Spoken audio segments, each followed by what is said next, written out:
Bruce has been sending an extra $800 to his credit card company every single month for 3 years. Not because he has to, because a Dave Ramsey podcast convinced him that getting out of debt was the single most important financial move he could ever make. So every month, like clockwork, he logs into his Chase account and transfers $800 to a balance that belongs to the bank, and he feels responsible, disciplined, like he's finally got his life together. What nobody told Bruce is that while he was busy paying down a $14,000 balance at 19% interest, the S&P 500 returned 26% last year. The year before that, 24%. He didn't miss a single payment. He also didn't miss a single opportunity to build actual compounding generational wealth. He just chose the bank over himself every month for 36 straight months. Bruce just handed Capital One over $28,000 in total payments and walked away thinking he won. He didn't win. He graduated from a 19% debt prison directly into a zero-asset purgatory. No debt, no wealth. Clean slate. Empty hands. Back at zero at 41 years old, in a country where the average retirement savings for his age bracket is already dangerously low. Now, I'm going to tell you something the debt payoff industry, and yes, it is an industry worth billions, will never say out loud. Debt is not your biggest financial enemy. The obsessive, emotional, irrational war you wage against it might be. There is a version of paying off debt that is financially suicidal. There is a version that is strategically brilliant.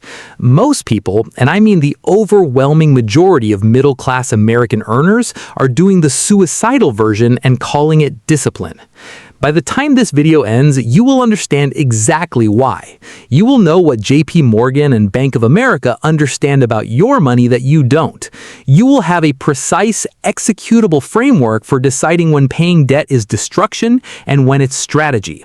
And you will never look at a debt payoff plan the same way again. My name is Steve, and I spend a whole lot of time thinking about money. And if this channel is new to you, hit subscribe right now, because we don't do motivational finance here.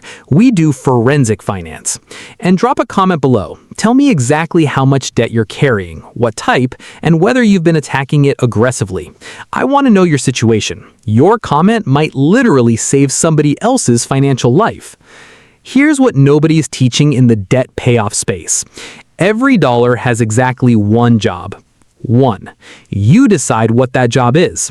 When you send an extra $800 to a credit card company, that dollar's job is to reduce a liability. Fine. But that same dollar, deployed differently, could be acquiring an asset. And the single most catastrophic financial mistake I see middle-class American earners make over and over and over is choosing liability reduction over asset acquisition without ever running the actual numbers. Let me show you the numbers. Derek is 29 years old, living in Columbus, Ohio. He earns $85,000 a year as a project manager. He graduated from Ohio State with $22,000 in federal student loans at 5.8% interest, the standard rate for undergrad loans in his bracket. His minimum monthly payment through his standard 10-year repayment plan is $240 a month. But Derek is a disciplined guy. He throws an extra $600 a month at those loans because he wants them gone. He listened to every episode of the Dave Ramsey Show on his commute. He read the Total Money Makeover. He is doing the thing. In 28 months, Derek will be completely student loan free. And in that same 28 months, Derek will have sent $23,520 in extra payments to his loan servicer, on top of minimums, and his total net worth will have grown by approximately $22,000, the exact amount he erased. Now meet Marcus. Same age, also 29, also lives in Columbus. Same $85,000 salary, same $22,000 in federal student loans at 5.8%, same $600 extra per month sitting available in his budget. But Marcus runs a different calculation. He looks at his loan rate and asks one simple question. Can I beat 5.8% somewhere else with this money? The answer is yes. Historically, a low-cost S&P 500 index fund, a Vanguard VOO, or a Fidelity Zero fund has returned an average of 10.5% annually over the last 50 years, including every crash, every recession, every market correction in between. So Marcus keeps paying his minimums, $240 a month, and routes that $600 into his brokerage account instead. In 28 months, Marcus still has his student loan, but he also has approximately $19,400 in invested assets, already compounding at market rate. Now here's where it gets violent. Marcus keeps investing that $600 every month for the next 30 years. His $19,400 head start plus continued contributions at a 10.5% average annual return grows to roughly $1.4 million by the time both men are 59. Derek paid off his loan and started from zero. Same income, same city, same monthly surplus. A $1.4 million gap between two men who made one different decision at 29. Read that again. The difference between those two outcomes isn't discipline. It isn't income, it isn't privilege, it's math literacy. And the personal finance industrial complex, the books, the podcasts, the YouTube channels telling you to throw every dollar at your debt, is selling you an emotional solution to a mathematical problem. Now, before you type your objection in the comments, I know exactly what you're thinking. What about high interest debt? What about credit cards? What about the psychological weight of owing money? And that's exactly where the actual strategy lives. Because I'm not telling you to ignore debt. I'm telling you to stop treating all debt as the same enemy. They are not the same enemy. Grouping a 5.8% federal student loan and a 25.99% Discover card into the same category called debt and attacking them both with the same fury is like treating a paper cut and a gunshot wound with the same Band-Aid. Here's the framework. I call it the Return Arbitrage Threshold, the RAT. And once you understand it, your entire relationship with debt changes permanently. The RAT works like this. Every debt you carry has an interest rate. That rate is your guaranteed cost of holding it. On the other side, every investment you could make with that same money has an expected return. If the expected return on your investment beats the guaranteed cost of your debt, you invest. Every time. If the debt rate beats the investment return, you pay the debt aggressively. Every time. The crossover point historically sits right around 7%. Anything below 7% interest, in most scenarios, you're better off investing the extra dollars than prepaying. Anything above 7%, kill that debt with urgency, because finding a consistent risk-appropriate return that beats it becomes statistically difficult. This isn't the feeling, it's arithmetic. But here's where the psychology gets even more dangerous. And I want you to pay close attention here because this is the part that Wall Street is counting on you to miss. The debt payoff movement has been brilliantly, quietly, and invisibly packaged as an American virtue. Paying off debt has become a moral identity. People don't just want to be debt-free for mathematical reasons. They want to be debt-free because somewhere between their parents' kitchen table and their first credit card rejection, debt became synonymous with failure, irresponsibility, and shame. And I understand that. That shame is real. But here's the brutal reality. Bank of America doesn't feel your shame. Wells Fargo doesn't feel your relief when you zero out a balance. What these institutions feel is the math. And the math says this. A borrower who overpays a low-interest loan is more profitable to the financial system than a borrower who defaults. You are not rebelling against the system when you aggressively overpay a 3.75% mortgage. You are completing the system's preferred transaction on the system's preferred timeline. The house always wins when the player plays emotionally. Think about how the debt conversation has been framed for you since childhood in this country. K through 12, no required class on compound interest, no required class on index fund investing, no required class on return arbitrage or balance sheet construction. But you received a very loud cultural message from every direction. Debt is failure, debt-free is success, and the fastest road to debt-free is the responsible road. That cultural programming does not serve you. It serves the $1.7 trillion consumer lending industry, because a financially literate American would look at a 3.5% 30-year fixed mortgage and ask, why would I race to pay this off early when I can deploy that capital into the market at 10%? A financially conditioned American pays it off in 22 years instead of 30, calls it a victory, and the bank moves on to its next customer with zero sentiment. Now, let me tell you about the part of this equation that is genuinely, silently, catastrophically dangerous. And this is the open loop I planted at the beginning of this video. There is a specific debt payoff behavior that doesn't just cost you investment returns. It actively dismantles your financial resilience in real time and leaves you more exposed than when you started. It's called liquidity starvation, and it is destroying middle-class American households at a rate nobody in the debt payoff space wants to acknowledge. Here's exactly how it happens. Ashley is 32, living in Atlanta, Georgia. She earns $72,000 a year as a registered nurse. She has $18,000 in credit card debt spread across 3 cards, a Chase Freedom, a Capital One Quicksilver, and a Citi Double Cash, averaging 21% interest. Her financial advisor tells her to attack the highest rate card first using the debt avalanche method and redirect every available dollar toward elimination. Ashley, motivated and disciplined, cancels her Netflix, her gym membership, and her meal kit subscription. She redirects her entire $1,100 monthly surplus into debt payoff. No exceptions, no investments, just the mission. 18 months later, she has paid off 2 of the 3 cards completely. Her remaining balance is down to $6,200 on the Citi card. She feels incredible. She is almost there. Then, her 2017 Honda Civic needs a new transmission. The repair shop on Peachtree gives her a quote, $3,800. Ashley has no emergency fund. She spent 18 months pouring every dollar into debt payoff and built 0 cash reserves. She has $340 in her checking account, so she puts the $3,800 repair bill on the Chase Freedom card she just paid off 3 months ago. She is right back where she started. Psychologically shattered, financially reset, carrying new high-interest debt with a broken spirit, an empty savings account, and no strategic roadmap forward.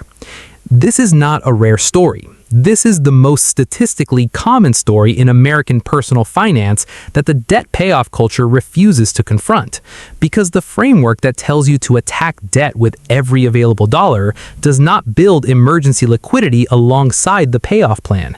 It treats cash reserves as a reward you earn after you're debt-free.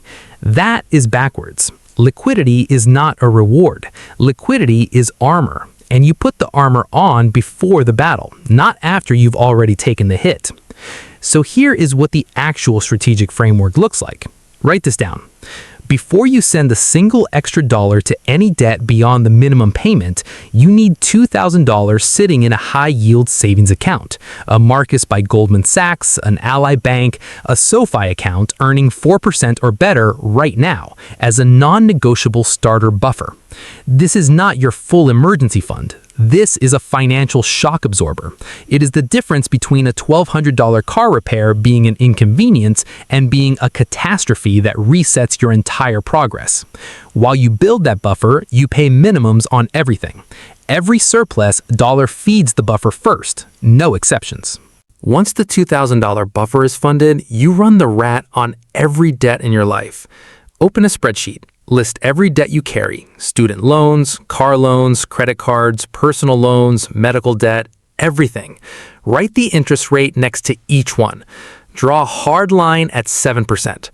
Every debt above that line gets attacked aggressively, starting with the highest rate first. Every debt below that line receives minimum payments only, and every dollar you would have sent above the minimum on those low-rate debts gets redirected into a low-cost index fund. Not a savings account, not a money market, an index fund with a 20 to 30-year compounding runway. Now, here is the layer that separates the people building actual wealth from the people who spend their 30s and 40s on a debt treadmill. While you are attacking high-interest debt, you are simultaneously, and I mean at the exact same time, building the asset side of your personal balance sheet. Because here is what financially secure Americans do that the middle class almost universally fails to do. They think in net worth, not in debt balance. Net worth is total assets minus total liabilities. If your only financial activity is reducing liabilities, paying down debt, your net worth does grow. But it grows dollar for dollar, linearly, with zero compounding effect. If you are simultaneously reducing liabilities and growing assets, your net worth compounds on both sides of the equation. The velocity of wealth accumulation becomes completely different. This is not a subtle difference. Over 30 years, it is the difference between retiring comfortably and retiring on Social Security alone. This is exactly why the person who never follows a strict budget but automatically routes 15 to 20% of every paycheck into a 401k and a Roth IRA while carrying a low-interest mortgage ends up looking wealthier at 55 than the person who spent their 30s in an aggressive war against every dollar of debt. One person is building, the other person is only subtracting. Two completely different financial games being played on the same American salary. Let me be precise about one more thing before we close this out. I am not telling you debt is good. I am not telling you to be comfortable carrying liabilities you don't understand. I am telling you that in the actual American economy, not the motivational economy, not the shame-based economy, the real one, debt is a financial instrument with a price tag attached. And like every instrument with a price tag, the only question that matters is this: is the cost of carrying it less than the return I can generate by deploying the same capital elsewhere? When the answer is yes, you carry it strategically and invest a difference. When the answer is no, you eliminate it with absolute urgency and zero hesitation. The 24.99% APR credit card with a $9,000 balance, that is a 5-alarm financial emergency. Treat it exactly like one. Cut subscriptions, cancel the gym, cook at home, redirect everything. Destroy it fast, because nothing in the legitimate American investment market, not index funds, not real estate, not dividend stocks, will consistently and reliably return 25% annually. You cannot outinvest a 25% interest rate. Pay it off. The 4.1% auto loan with 18 months remaining on a car you need for work? Make the minimum payment. Take the $300 a month you would have thrown at it early and put it into a Vanguard index fund. Let 30 years of compounding do the work that emotional debt killing never could. The 6.5% federal student loan with $30,000 remaining? This one sits right on the border of the RAT threshold. Run your specific numbers. Factor in the student loan interest tax deduction if your income qualifies under IRS guidelines. Factor in your age and your remaining investment runway. If you are 27 years old with 35 years of compounding ahead of you, the math almost always points toward investing the surplus. If you are 54 with 8 years to retirement, the equation shifts. This is personal finance, not a one-size prescription. There is no universal answer. There is only your number, your rate, your timeline. Here is where I want to leave you. The financial system in this country profits from your confusion, not through malice, through design.